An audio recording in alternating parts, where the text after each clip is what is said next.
প্রবাসী ভাই already Saudi আরব আছেন, কোম্পানিতে জব করতেছেন, কিন্তু চাচ্ছেন যে ব্যবসার জার্নিটা শুরু করার জন্য। তারা বাংলাদেশ থেকে সরাসরি সৌদি আরব ব্যবসার উদ্দেশ্যে আসতে চাচ্ছেন। মালিকের নামও হইলো ব্যবসাতে ইনভেস্ট আমার, লাভও আমার হবে, লস খাইলেও আমি খাইব। মাত্র 1 লক্ষ টাকা খরচ করি। আমার যে ছোটখাটো ব্যবসা, এই ব্যবসা দিয়ে আমি 60,000 রিয়াল থেকে 1 লক্ষ রিয়াল এই প্রফিটটাই আমি আর্ন করতে পারবো না 1 বছরে। আমরা যারা মালিকের নামে ব্যবসা করি প্রত্যেকেরই মনের ভিতরে এই ভয়টা থাকে যে যে কোনো সময় সে আমার ব্যবসাটি নিয়ে নিতে পারে।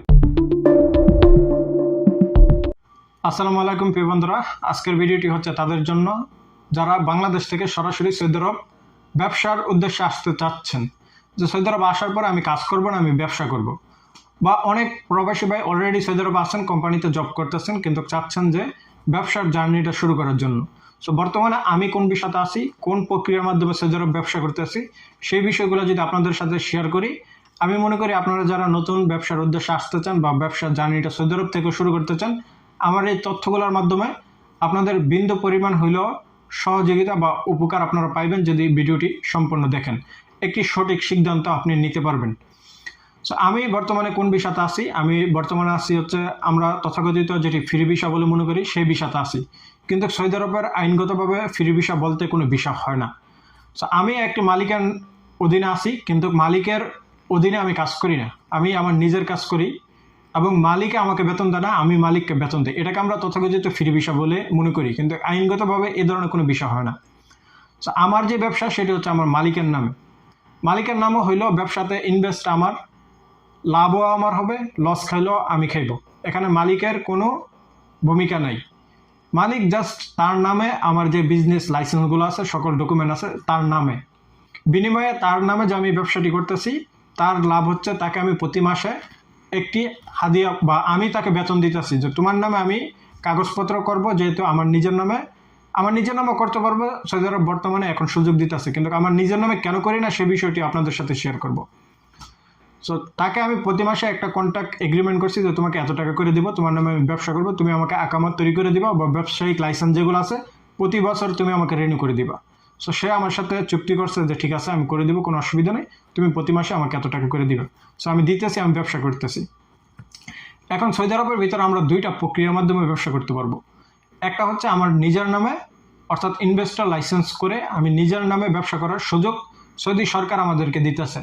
আরেকটা হচ্ছে আমি যেই মাধ্যমে করি, যদিও সেটি আইনগতভাবে সেটি আমার ব্যবসা না, সেটি আমার মালিকের ব্যবসা, কিন্তু ব্যবসাটি পরিচালনা করি আমি নিজেই, লাভও নেই আমি নিজে, লস খাইলেও আমি নিজে।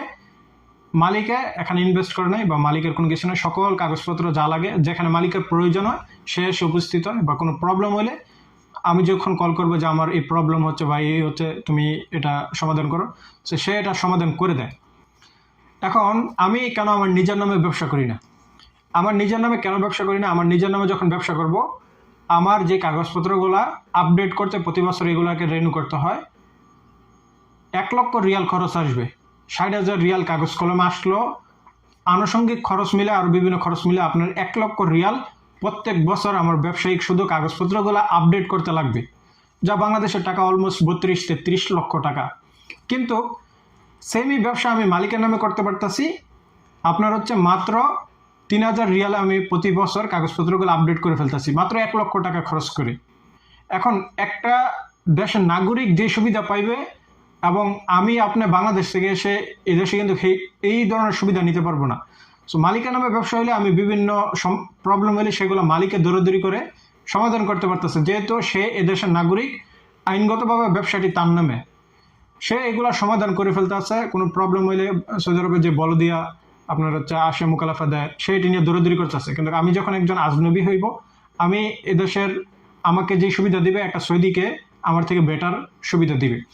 এই কারণে আমি মালিকের নামে ব্যবসা করতেছি, আমার খরচ কম আসতেছে, এবং আমার যে ছোটোখাটো ব্যবসা, এই ব্যবসা দিয়ে আমি যেই ওই আপনার হচ্ছে 60,000 রিয়াল থেকে 1 লক্ষ রিয়াল এই প্রফিটটাই আমি আর্ন করতে পারবো না 1 বছরে। আমি কিভাবে আমার নিজের নামে ব্যবসা করবো? এই রিজনের কারণে আমি নিজের নামে ব্যবসাতে শিফট হচ্ছি না। আমার জন্য প্রফিটেবল হচ্ছে মালিকের নামে ব্যবসা। এখন মালিকের নামে ব্যবসার সুবিধাগুলো কি আর অসুবিধাগুলো কি সেই বিষয়ে আপনাদেরকে বলি। মালিকের নামে ব্যবসা করতে গেলে 1 নম্বর অসুবিধা হচ্ছে এই ব্যবসাটি আইনগতভাবে এটা আপনার নামে না। এই ব্যবসাটির মালিক হচ্ছে আমার মালিক, অর্থাৎ এই ব্যবসাটির মালিক কাগজ কলমে সে মালিক, যে কোনো টাইম সে যদি আমার সাথে প্রতারণা করে যে এই ব্যবসাটি আমার, তুমি এখান থেকে চলে যাও বা তোমাকে আমি দেশে পাঠিয়ে দিব, তার রাইটস আছে। সে এনি টাইম আমাকে এখান থেকে বার করে দিতে পারবে। আমি এখানে 5 লাখ, 10 লাখ, 20 লাখ, 50 লাখ টাকা ইনভেস্ট করি, 1 মিনিটের ভিতরে সেটা নিয়ে নিতে পারবে। আমার আইনগতভাবে কোনো পদক্ষেপ নেওয়ার কোনো অপশন নাই যে আমি তার সাথে আইনগতভাবে ফাইট করবো। আমার ব্যবসা সে নিয়ে নিচ্ছে, লক্ষ লক্ষ টাকা আমি ইনভেস্ট করছি, আমি যখন আইনি সহযোগিতা নিতে যাব তখন আমি আরও বড় বিপদে পড়ে যাব। সো সে এনি টাইম এই ব্যবসাটি নিয়ে নিতে পারবে। এটি হচ্ছে সব থেকে বড় বিপদ। সো আপনারা যারা মালিকের নামে ব্যবসা করবেন, মালিক আপনার সাথে একেবারে জান প্রাণের বিশ্বাস হতে হবে, যে তাকে আপনি লক্ষ লক্ষ টাকা দিয়ে বিশ্বাস করতে পারেন সে আপনার সাথে প্রতারণা করবে না, তখনই আপনি এই সাহসটুকু করতে পারবেন। এছাড়া আপনার ওই দূর সম্পর্কের কফিল, ওই চাচার চেনা পরিচিত, আপনার নিজের সাথে সরাসরি কোনো সম্পর্ক নাই, এ ধরনের কফিল দিয়ে আপনার সৌদি আরব ব্যবসা করতে পারবেন না, বা ব্যবসা করা আপনার জন্য চরম বোকামি হবে। এখানে আপনার প্রতারণা হওয়ার সম্ভাবনা 95%।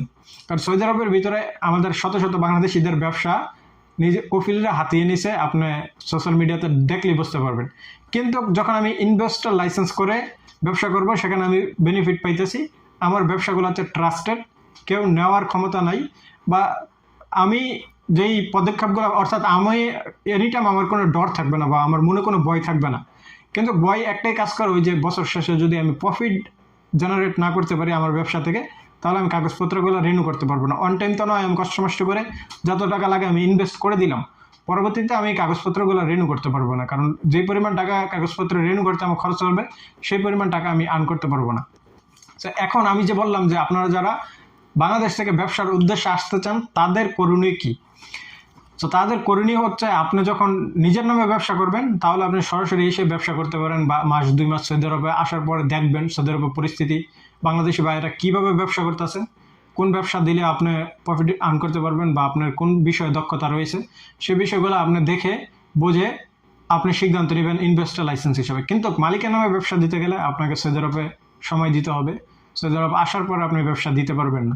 মালিকের নামে ব্যবসা দিতে গেলে সৌদি আরব আপনি আসতে হবে, যেই আপনার মালিক তার সাথে আপনার বিশ্বাস অর্জন করতে হবে। সো বিশ্বাসটা কীভাবে অর্জন হয়? একদিনে 2 দিনে তো হয় না। দেখা যায় যে আমি একটি সৌদির সাথে লং টাইম কাজ করতেছি, তার সাথে আমার বোঝা পরামর্শ হয়েছে, একটা বন্ধুত্বর সম্পর্ক হয়েছে, তাকে কাজে লাগাইয়া আমি একটা ব্যবসা প্রতিষ্ঠান দাঁড় করাইতে পারছি। এখন আপনি আসার পরে তো এটি সম্ভব না, আপনাকে মিনিমাম এদেশে ভাষা শিখতে হবে, কারণ মনের আবির্ভাব প্রকাশ করার জন্য তো আপনার ভাষাটা বুঝতে হবে, ভাষাটা জানতে হবে। সো আপনি যখন ভাষা শিখবেন, যখন অনেক সৌদির সাথে আপনি কাজ করবেন, কারো না কারো তো আপনি ভালো মানুষ পাইয়েই যাবেন যা আপনাকে সহযোগিতা করবে, তার কাগজপত্র দিয়ে আপনাকে একটি ব্যবসা বা লাইসেন্স তৈরি করে দেবে, বিনিময়ে সে ওখান থেকে কিছুটা প্রফিট আপনি প্রত্যেক মাসে তাকে দিতেছেন। সো সেটার জন্য আপনার লং টাইম একটা সময়, মিনিমাম আপনার সৌদি আরবে 4-5 বছর তো আপনাকে সময় দিতে হবে আসার পরে মালিকের নামে ব্যবসা করতে গেলে। কিন্তু এখানে ইনভেস্টর লাইসেন্স দিয়ে যদি আপনি ব্যবসা করেন, আপনি যে কোনো টাইমে এসে ব্যবসা করতে পারেন। কিন্তু ইনভেস্টর লাইসেন্স ব্যবসা করলে আমি বললাম যে কাগজপত্রগুলো রিনিউ করা অনেক এক্সপেন্সিভ, এবং আপনার বিজনেস ইনভেস্টটা হতে হবে হিউজ, বড় ব্যবসা হতে হবে। ছোটোখাটো ব্যবসা দিয়ে আমরা যে ব্যবসাগুলো করি, ছোটোখাটো যেমন সবজির দোকান বা ছোটোখাটো মুদির দোকান, সো এই সমস্ত ব্যবসা দিয়ে আপনি আসলে প্রফিট আর্ন করতে পারবেন না। কিন্তু আর্ন করতে পারবেন যদি আপনি রেস্টুরেন্ট বিজনেস সম্বন্ধে আপনার নলেজ থাকে, বা আপনার আরও বিভিন্ন বড় বড় যে ব্যবসাগুলো আছে সেই বিষয়ে যদি নলেজ থাকে, আপনি ইনভেস্টর লাইসেন্স করে ব্যবসা সৌদি আরবে দাঁড় করাইতে পারবেন।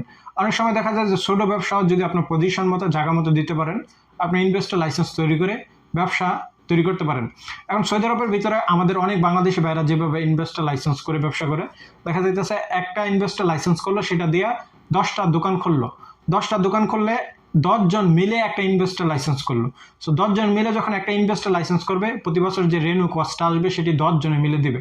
সো এখানে কিন্তু আপনার কিছুটা সহযোগিতা হইতেছে, যদিও সেখানে আপনার ইনভেস্টর লাইসেন্সগুলো রিনিউ করতে গেলে আপনার সেটাকে ট্রেড লাইসেন্স বলা হয়। ট্রেড লাইসেন্সের মাধ্যমে আপনি একাধিক ব্রাঞ্চ খুলে সৌদি আরবে ব্যবসা করতে পারবেন। কিছু সুযোগ রয়েছে সেগুলোর জন্য, যে আপনি যে 10 জনের সাথে ব্যবসা করবেন, ব্যবসাটি তো হবে একজনের নামে। সো এখানেও আপনার বিশ্বাস লোক লাগবে, যে আপনার এখানেও প্রতারণা হওয়ার সম্ভাবনা আছে। এ বিষয়ে আপনাকে আরও বেশি বুঝতে হবে, আরও বেশি আপনাকে সার্চ করতে হবে, সঠিক লোক পাইতে হবে, যে 10 জন পার্টনার মিলে আপনি ব্যবসা দিবেন, প্রত্যেকের মন মানসিকতা এক হতে হবে, তখনই কিন্তু আপনি 10 জন মিলে একটি ব্যবসা দাঁড় করাতে পারবেন। সুযোগ আছে, কিন্তু আপনি বাংলাদেশ থেকে এই সিদ্ধান্তগুলো নেওয়া আপনার জন্য খুব কঠিন হয়ে যাবে। কাজেই আপনারা সৌদি আরব আসুন, আসার পরে সময় দেন, আপনার 2-3 বছর সময় দেন, ব্যবসার সম্বন্ধে বুঝুন, কিছুটা নলেজ যখন আপনার ব্যবসার সম্বন্ধে অর্জন হইবে বা আপনি নিজে যখন সবগুলো বিষয় বুঝবেন তখনই আপনি ব্যবসা দেন। আর যেই ভাইয়েরা সৌদি আরবে অলরেডি কোম্পানিতে জব করতেছেন তারা চিন্তা ভাবনা করতেছেন যে আপনারা সৌদি আরবে কোম্পানির কাজ ছেড়ে ব্যবসাতে শিফট হবেন। সো ব্যবসাতে শিফট হওয়ার জন্য আমি আপনাদেরকে প্রথমেই সাজেশন করব যে আপনি যদি মালিকের নামে ব্যবসা দেন, অনেক ভাইদের আছে পুঁজি কম, অল্প টাকা আছে, তারা তো ইনভেস্টর লাইসেন্স করতে পারবে না। তারা মালিকের নামে হয়তো বা একটা ব্যবসা দেওয়ার জন্য যে পরিমাণ অর্থ সেটি ম্যানেজ করতে পারবে। সো আপনি যখন মালিকের নামে ব্যবসা দিবেন, আপনি শিওর থাকেন যে আপনার মালিক আপনার সাথে প্রতারণা করবে না, এমন যদি নিশ্চিত করতে পারেন তখনই আপনি মালিকের নামে ব্যবসা দিন। আদারওয়াইজ আপনি মালিকের পিছনে টাকা খরচ করেন না, কারণ টাকার লোভ দেখা যাইতেছে ভালো মানুষ অনেক সময় সামলাইতে পারে না, সে কোনো না কোনো জায়গাতে প্রবলেমে পড়বে, টাকার ক্রাইসিসে পড়বে, পরবর্তীতে যে কোনো সময় আপনার ব্যবসাটি হাতিয়ে নেবে। তো আপনি যদি একেবারে বিশ্বাস্ত পান, একেবারে ইমানদার লোক পান, অনেক সৌদির আছে, যেমন আমার কফিলের কথা যদি বলি, সে মোটামুটি আমি আজ পর্যন্ত দেখি নাই তার ভিতরে লোভ বা আমার ব্যবসার প্রতি তার নজর, এই ধরনের কোনো অ্যাক্টিভিটি দেখি নাই। কিন্তু তারপরও মনের ভিতরে কিন্তু অলওয়েজ আমরা ভয় থাকে। আমরা যারা মালিকের নামে ব্যবসা করি প্রত্যেকেরই মনের ভিতরে এই ভয়টা থাকে যে যে কোনো সময় সে আমার ব্যবসাটি নিয়ে নিতে পারে। যদিও এই ধরনের কোনো অ্যাক্টিভিটি আমি দেখি নাই, তারপরে কন্টিনিউ লক্ষ্য করি যে ব্যাংকে আমাদের আপনি জানেন প্রত্যেক দোকানের পেমেন্ট সিস্টেম হচ্ছে আপনার সারাফা, এটিএম কার্ডের ভিতরে পেমেন্ট করা লাগে। সো যেই পেমেন্টটা, যে টাকাগুলো, সেগুলো কিন্তু তার অ্যাকাউন্টে আসে, তার অ্যাকাউন্ট থেকে পরবর্তীতে আমরা নিই। যদিও অ্যাকাউন্ট সব, পাসওয়ার্ড আমার কাছে, এটিএম কার্ড সব কিছু আমার কাছেই, তারপরে নাম কিন্তু তারই আসে। সে চাইলে যে কোনো সময় এখান থেকে টাকা উঠাইতে পারবে বা যে কোনো কিছু করতে পারবে। সো যাই হোক, আপনার যদি ট্রাস্টেড একটা কফিল পান তখন মালিকের নামে ব্যবসা দেন, না হইলে আপনারা 10 জন মিলে আপনারা একটা ইনভেস্টর লাইসেন্স করবেন, তখন আপনারা একটা ব্যবসার সিদ্ধান্ত নেবেন। 10 জন মিলে, 10 জনের মন মানসিকতা যদি এক হয়, 10 জন হইলে দেখা যাইতেছে 1 লক্ষ রিয়াল খরচ আসলে আপনার প্রতি বছর 20,000 রিয়াল কাগজপত্রের আপনার খরচ আসবে। এখন আমি কেন করতেছি না? আমি করতেছি না কারণ আমার মালিকটা ট্রাস্টেড, আমি তাকে বিশ্বাস করতে পারতেছি। যতই আমি 1,20,30,000 রিয়াল ইনভেস্ট করে রাখছি, কিন্তু আমি তাকে ট্রাস্ট করতে পারতেছি। আমার মনে হচ্ছে না যে সে আমার সাথে কোনোদিন প্রতারণা করবে, আর যদি করে বা নসিবে থাকে, সেটি আমি মনে করবো যে আমার নসিবে ছিল। সো এই কারণে আমি করতেছি না, কারণ দেখা যাচ্ছে আমি যেই সৌদি আরবের আপনার আইনগত যে ঝামেলা, সেগুলো কোনো প্রবলেমে পড়লে আমি মালিককে কল করলে সেগুলো সমাধান করে দিতেছে। আমার বর্তমানে আমার প্রয়োজন হচ্ছে না ইনভেস্টর লাইসেন্স করার। আর যখনই আমার মনে হবে যে আমি ইনভেস্টর লাইসেন্স করা আমার জন্য প্রয়োজন, তখন আমি দেখা যাইতেছে 5-6 জন মিলে বা পরবর্তীতে পরিকল্পনা করে ফেলবো। বর্তমানে আমি সেই পরিকল্পনা করতেছি না, কারণ আপাতত আমি যেহেতু লোকের মাধ্যমে আমার ব্যবসাটা পরিচালনা করি, আমি আরও আদার্স কিছু ব্যবসা করতেছি। যেমন আমার মেইন ফোকাস হচ্ছে অ্যামাজন বিজনেসটা, আমি সবসময় সময় দিই আমার হচ্ছে অ্যামাজন ব্যবসাটা নিয়ে আমি পড়ে থাকি। সো ফিজিক্যাল যে ব্যবসাগুলো, সেগুলো আমি লোকের মাধ্যমে পরিচালনা করে থাকি। সো এই কারণে আমি ইনভেস্টর লাইসেন্সে এখনও শিফট হচ্ছি না, কিন্তু ভবিষ্যতে আমার প্ল্যানিং আছে, যদি মালিকের কোনো গর্বরতা দেখি তখনই আমি ইনভেস্টরের দিকে শিফট হব। আপনারা এখন আমার যে বিষয়গুলো আমি আপনাদের সাথে শেয়ার করছি, এখন যে অনেক ভাইয়েরা আছে বাংলাদেশ থেকে, যে আপনারা সৌদি আরব উপস্থিত না থেকেই আপনারা লোকের মাধ্যমে ইনভেস্ট করে ফেলেন।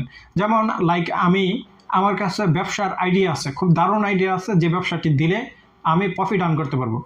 আমি কি করলাম, আপনার কাছে অর্থ আছে, আপনি আছেন বাংলাদেশে, আমি আপনাকে কল করলাম, ভাই আপনার কাছে তো অর্থ আছে, আপনি আমার সাথে ইনভেস্ট করেন, আমার ব্যবসা থেকে আপনাকে প্রফিট দিব।